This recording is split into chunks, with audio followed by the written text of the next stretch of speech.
Oke, Assalamualaikum warahmatullahi wabarakatuh. Salam sejahtera untuk kita semua. Semoga kita masih diberikan nikmat kesehatan ya. Dan tentu nikmat karena kita masih mau belajar ya. Karena nggak semua orang, semua mahasiswa mau belajar. Maka itulah disebut nikmat. Oke, kalau kemarin kita sudah belajar tentang bagaimana cara menganalisis data, pada pertemuan kali ini kita akan belajar tentang pengujian validitas dan reliabilitas di dalam penelitian kualitatif. Jadi baik metodologi kuanti ataupun kuali itu harus tetap ada namanya uji validitas dan reliabilitas. Ya, jadi di sini saya tampilkan perbedaannya apa begitu antara kuantitatif dan kualitatif. Ya, di dalam tabel ini ada aspek nilai kebenaran. Jika metode kualitatif itu namanya validitas internal. Kalau kuantitatif itu namanya kredibilitas. Aspek penerapan. Kalau kualitatif itu validitas eksternal. Kalau kuantitatif itu transferability atau keteralihan. Kemudian ada aspek konsistensi. Kalau kualitatif itu reliabilitas. Kalau kuantitatif itu auditability atau dependability. Kemudian aspek netralitas. Kalau kualitatif itu objektivitas, kalau kuantitatif itu namanya confirmability, dapat dikonfirmasi. Oke, jadi uji keabsahan data gitu ya, atau validitas dan reliabilitas itu di dalam penelitian kualitatif itu meliputi 4 hal ya. Yang pertama credibility atau validitas internal, kemudian transferability atau validitas eksternal, kemudian ada dependability atau reliabilitas, kemudian yang terakhir adalah objektivitas atau confirmability. Nah ini gambarnya seperti ini ya. Ini mungkin untuk melatih imajinasi ya. Uji keabsahan data di dalam kualitatif ada 4 ini. Kemudian apa sih definisi dari setiap uji ya? Yang pertama kita bahas tentang kredibilitas ya. Bermacam-macam cara menguji kredibilitas data ditujukan pada gambar yang bawah nanti. Jadi di dalam menguji kredibilitas itu data penelitian kualitatif itu bisa dilakukan dengan satu perpanjangan pengamatan. Yang kedua, peningkatan ketekunan dalam penelitian. Yang ketiga, melakukan triangulasi. Yang keempat, melalui diskusi dengan teman sejawat. Yang kelima, melakukan analisis kasus negatif. Dan yang terakhir adalah member check ya. Member check. Oke, ini gambar bagaimana uji kredibilitas ya, kredibilitas data, bagaimana cara mengujinya ya. Ada perpanjangan pengamatan, peningkatan ketekunan, kemudian ada triangulasi, diskusi dengan teman, analisis kasus negatif, dan member check. Ada 1, 2, 3, 4, 5, 6 ya. Oke, kita bahas satu persatu. Pertama, perpanjangan pengamatan. Mengapa dengan perpanjangan pengamatan akan dapat meningkatkan kepercayaan atau kredibilitas sebuah data? Karena dengan perpanjangan pengamatan berarti peneliti kembali ke lapangan, melakukan pengamatan, wawancara lagi dengan sumber yang ditemui, atau yang baru ya, boleh yang lama ataupun yang baru. Kemudian perpanjangan pengamatan ini kemudian akan meningkatkan hubungan antara si peneliti dengan informan tadi ya, baik informan lama ataupun informan baru. Karena kalau sudah ada kehubungan itu nanti akan terbentuk sebuah raport. Semakin akrab, tidak ada jarak lagi antara informan dengan peneliti. Kalau sudah tidak ada jarak lagi, maka seseorang itu akan semakin terbuka, saling percaya, sehingga tidak ada informasi lagi yang disembunyikan. Jadi bisa saling belak-belakan, saling terbuka, apa adanya begitu ya. Lah, bila bila telah terbentuk raport, maka telah terjadi kewajaran dalam penelitian, di mana kehadiran peneliti tidak lagi mengganggu perilaku yang dipelajari. Jadi, kayak tadi tuh ya, kalau kita sudah akrab, semua informasi itu akan keluar dengan sendirinya, ya. Ini Susan Steinbach mengatakan rapport is relationship of mutual trust. Jadi, saling mempercayai, an emotional affinity between two or more people. Jadi ada hubungan emosi antara satu orang dengan orang lain, antara peneliti dengan yang diteliti, dan dari hubungan itu kemudian tidak akan ada informasi yang ditutup-tutupi. Nah, ini sangat menguntungkan ketika kita mencari data tadi ya. Kemudian maksudnya gimana? Ini contohnya seperti ini. Biasanya pada tahap awal peneliti memasuki lapangan, peneliti masih dianggap orang yang asing, masih dicurigai, sehingga informan itu tidak memberikan informasi secara utuh, secara lengkap, secara terbuka. Masih ada yang ditutupi, dirahasiakan. Kemudian dengan melakukan perpanjangan pengamatan, ini peneliti bisa mengecek kembali apakah data yang dikumpulkan selama ini itu merupakan data yang benar atau tidak. Bila data yang diperoleh ini selama ini dicek kembali pada sumber data yang asli atau sumber data yang lain tergolong benar, maka peneliti sudah melakukan keabsahan data, ya. Nah, berapa lama sih kita bisa melakukan perpanjangan pengamatan? Ini tergantung pada kedalaman, keluasaan dan kepastian data. Maksudnya apa? Kedalaman itu, apakah peneliti ingin menggali data sampai pada tingkat makna? Makna ya, makna itu berbeda. Makna itu berarti data di balik yang tampak. Di data di balik yang tampak. Tampaknya orang sedang menangis, tapi sebenarnya dia menangis karena sebuah kebahagiaan. Nah, itu makna. Ya. Dia sebenarnya berbahagia, kelihatan berbahagia, ketawa-ketawa begitu. Tapi kalau kita melihat makna, bisa jadi orang itu ketawa karena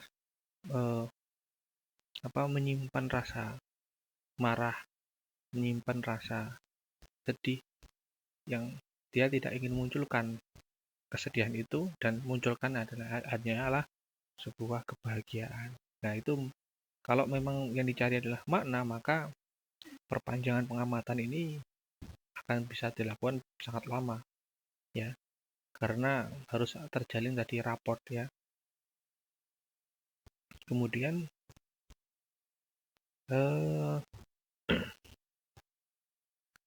dalam hal ini pasti seperti itu ya. Oke, sudah ya.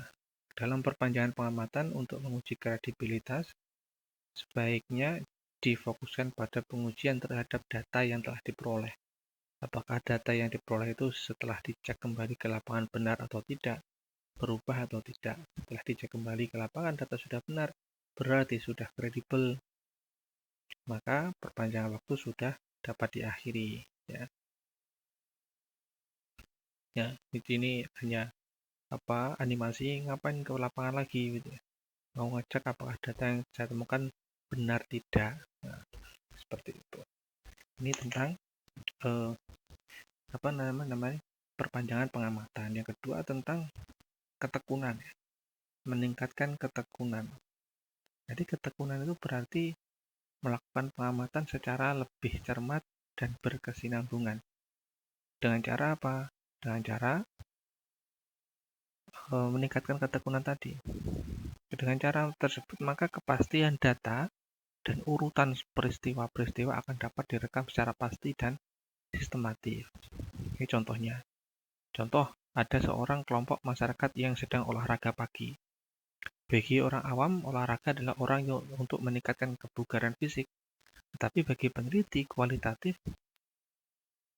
akan lain cara melihatnya. Bisa jadi, ya, olahraga pagi bagi kelompok masyarakat itu sebagai wahana untuk transaksi bisnis narkoba, misal seperti itu. Nah, kalau kita tidak meningkatkan ketekunan, maka apa yang tampak itu tidak bisa menjawab data kita, gitu. Tidak bisa menjawab fokus penelitian kita. Bisa jadi apa yang tampak itu tidak sesungguhnya. Mengapa dengan meningkatkan ketekunan dapat meningkatkan kredibilitas data? Ini kenapa ya, gitu ya. Meningkatkan ketekunan itu ibarat kita mengecek soal-soal atau makalah yang dikerjakan. Ini kita kira-kira soal-soal atau jawaban kita tuh masih ada yang salah nggak gitu, ngisinya atau yang kurang gitu. Maka kita harus tekun untuk ngecek lagi begitu. Nah, sebagai bekal peneliti untuk meningkatkan ketekunan adalah dengan cara membaca berbagai referensi buku maupun hasil penelitian dokumentasi yang terkait dengan temuan yang teliti. Dengan membaca ini, maka wawasan peneliti akan semakin luas dan tajam sehingga dapat digunakan untuk memeriksa data itu kembali benar atau tidak. Lah, itu ya. Jadi cara untuk meningkatkan ketekunan itu kita bisa caranya dengan membaca referensi-referensi yang sudah ada, baik dari buku, baik dari jurnal, baik dari hasil penelitian terkait dengan apa-apa topik yang kita sedang dalami, sedang kita teliti. Apakah itu sesuai dengan hasil kesimpulan tadi, kesimpulan kita gitu. Apakah tidak? Kalaupun sama, alhamdulillah. Kalaupun tidak, berarti ada sesuatu yang perlu dicari lagi. Kalau tidak, oke. Ini masih lagi. Ngapain serius amat gitu? Mau memeriksa apakah data yang saya temukan benar atau tidak. Itu ketekunan. Yang ketiga, itu kita melakukan triangulasi. Ya, triangulasi itu dalam penelitian pengujian kredibilitas ini diartikan sebagai pengecekan data dari berbagai sumber dengan berbagai cara dan berbagai waktu. Tadi ini kuncinya tuh di sini ya. Pengecekan data dari berbagai sumber dan berbagai cara dan berbagai waktu. Nah, ini ya. Ini contoh kita mengecek sumber data itu dari berbagai sumber ya. Contohnya dari atasan, dari teman, dari bawahan. Misal kalau di perpustakaan itu dicek aja, misal dari pustakawannya, kemudian dari pimpinan pustakawan, kepala perpus, kemudian dicek lagi dari pemustaka, apakah apa yang dikatakan oleh pustakawan itu sesuai dengan yang dikatakan oleh pemustaka. Misal pustakawan mengatakan layanan kita itu sangat terbuka, kita memberikan layanan 24 jam gitu. Tapi ternyata ketika dicek sama pemustaka, pengguna perpus, ternyata berbeda hasilnya. Ya, pemustaka mengatakan layanan perpustakaan itu hanya buka sampai hari Jumat. Setiap hari hanya buka sampai pukul 5 sore. Buka dari jam 7 sampai 5 sore. Itu kan sudah ada sesuatu mismatch ya. Ketidak matchingan antara satu data dengan data lain. Maka perlu dilakukan penggalian data lagi. Ya. Ini cara kita triangulasi dari sumber. Kemudian kita juga bisa triangulasi dengan menggunakan pengumpulan data. Ya, triangulasi dengan cara teknik pengumpulan data. Misal kita sudah wawancara, ya sudah wawancara gitu. Kemudian kita hasil wawancara itu kita cross checkkan dengan observasi di lapangan. Apakah benar sih pustakawan mengatakan buka 24 jam, tapi setelah diobservasi jam 5 wis tutup, ya. Kemudian lagi dicek lagi dari dokumen-dokumen, itu ternyata benar, nggak ada 24 jam. Ketika dicek ada informasi yang tertempel di papan pengumuman perpustakaan buka sampai jam 5 sore lah. Berarti itu cara mengecek apakah kredibilitasnya sesuai atau tidak dengan cara triangulasi teknik pengumpulan data. Oke, kemudian yang terakhir itu adalah triangulasi waktu ya. Kita bisa juga ngecek pagi gimana, siang gimana, sore gimana, atau cek waktunya tidak seperti ini ya.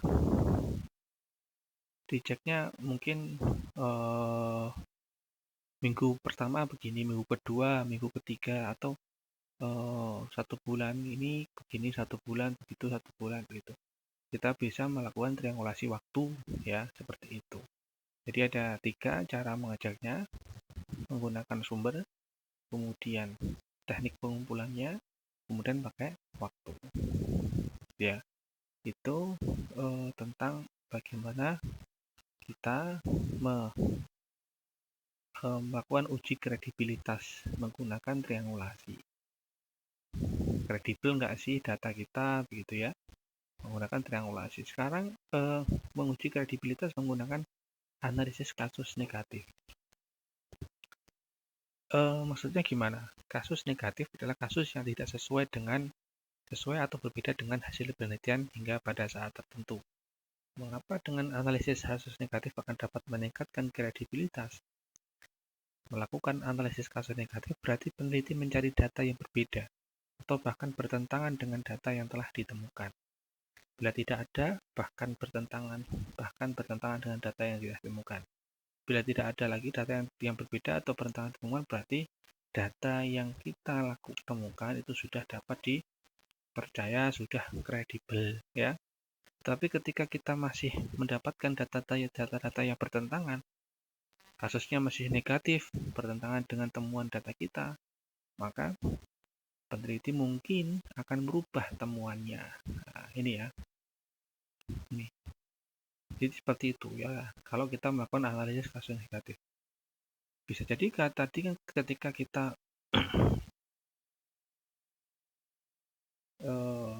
ini contohnya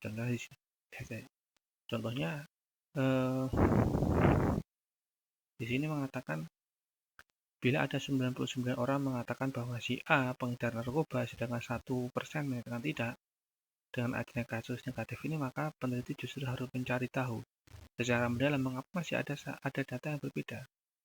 Peneliti harus menemukan kepastian apakah 1% kelompok yang menyatakan si A bukan pengedar narkoba itu betul atau tidak.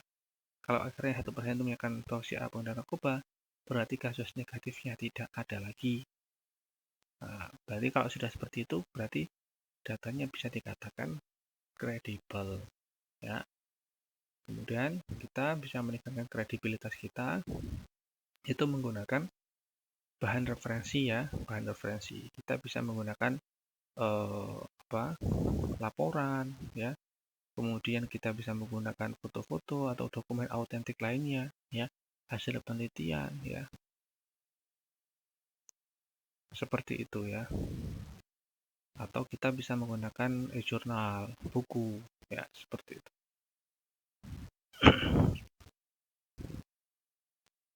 Oke, yang terakhir ya, ketujuh kalau tidak salah. Kita ketika mengecek apakah data kita kredibel atau tidak itu menggunakan member check. Member check itu adalah proses pengecekan data yang diperoleh peneliti kepada pemberi data. Jadi ngecek data yang diperoleh peneliti kepada pemberi data, ya, di cross check ulang begitu ya. Tujuannya adalah untuk mengetahui seberapa jauh data yang diperoleh sesuai dengan apa yang diberikan oleh pemberi data. Apabila data yang ditemukan disepakati oleh para pemberi data, berarti data itu sudah valid, ya. Bagaimana jika data itu tidak sama begitu, tidak disepakati oleh pemberi data, maka peneliti perlu melakukan diskusi dengan pemberi data. Apakah perbedaannya tajam, ya? Maka kalau perbedaannya tajam, maka peneliti harus merubah temuannya dan harus menyesuaikan dengan apa yang diberikan oleh pemberi data. Nah, ini tujuannya apa member check itu? Agar informasi yang diperoleh itu yang akan digunakan penyusunan laporan itu benar-benar kredibel begitu ya. Kredibel. Nah, pelaksanaan member check itu dapat dilakukan setelah satu periode pengumpulan data selesai atau setelah mendapat suatu temuan atau kesimpulan. Jadi ketika tadi pertemuan kemarin setelah kita melakukan kesimpulan, setelah kita melakukan display kemudian menyimpulkan, kita melakukan member check, ternyata sama, ternyata tidak, gitu ya. Setelah proses analisis data. Nah, caranya bisa kita lakukan secara individu dengan cara peneliti datang ke pemberi data atau melalui forum diskusi kelompok. Ya, kalau dalam diskusi kelompok berarti mungkin ada data yang disepakati, ditambah, dikurangi atau ditolak oleh pemberi data.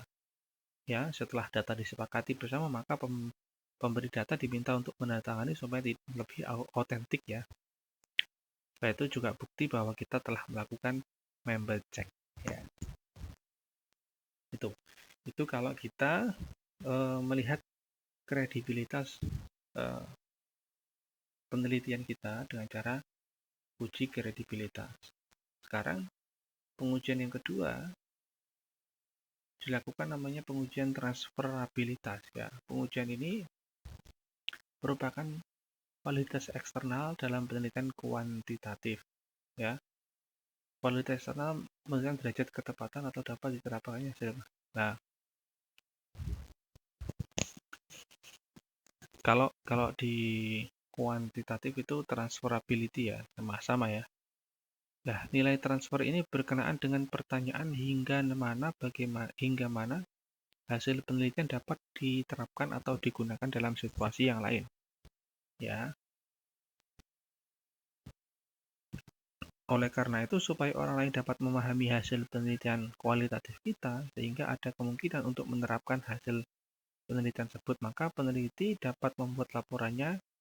Ketika membuat laporan itu harus secara rinci, jelas, sistematis, dan dapat dipercaya. Ya. Dengan demikian, maka pembaca menjadi jelas atau hasil penelitian tersebut sehingga dapat memutuskan dapat atau tidaknya melakukan duplikasi terhadap hasil penelitian kita. Jadi, pengujian transferability itu kita harus secara detail menjelaskan terkait hasil penelitian kita, mulai dari tahapan awal perencanaan, kemudian pengumpulan data, kemudian analisis data, kemudian bagaimana cara kita memvalidasi data, keabsahan data kita, itu harus tertuang jelas pada laporan. Maka kalau kita sudah jelaskan semua di laporan, maka orang lain bisa menguji, ya, bisa menggunakan laporan kita untuk kasus yang lain yang serupa. Nah, maka kalau sudah seperti itu, laporan kita memenuhi standar transferabilitas. Kemudian ada namanya pengujian dependability ya, dalam penelitian kuantitatif. Dependability disebut reliabilitas. Suatu penelitian yang reliable adalah apabila orang lain dapat mengulangi, mereplikasi proses penelitian tersebut. Dalam penelitian kualitatif, uji reliable ini, ya, uji dependability dilakukan dengan melakukan audit terhadap keseluruhan proses penelitian. Jadi diaudit. Jadi laporan kita itu diaudit sendiri begitu ya. Sering terjadi peneliti tidak melakukan proses penelitian ke lapangan, tapi bisa memberikan data. Peneliti seperti ini perlu diuji ke dependability ya. Kalau proses penelitian tidak dilakukan tetapi datanya ada, maka penelitian tersebut tidak reliable dan atau tidak dependable ya. Iya kan biasanya ada ya, mahasiswa itu tiba-tiba nggak pernah penelitian, nggak pernah bimbingan, tiba-tiba jadi ya. Itu kalau diuji dependability-nya tidak dependable ya. Ya, tidak reliable ya, tidak bisa diyakini. Nah, caranya gimana? Caranya dengan melakukan audit terhadap keseluruhan proses. Nah, audit terhadap proses kita. Audit terhadap proses penelitian kita.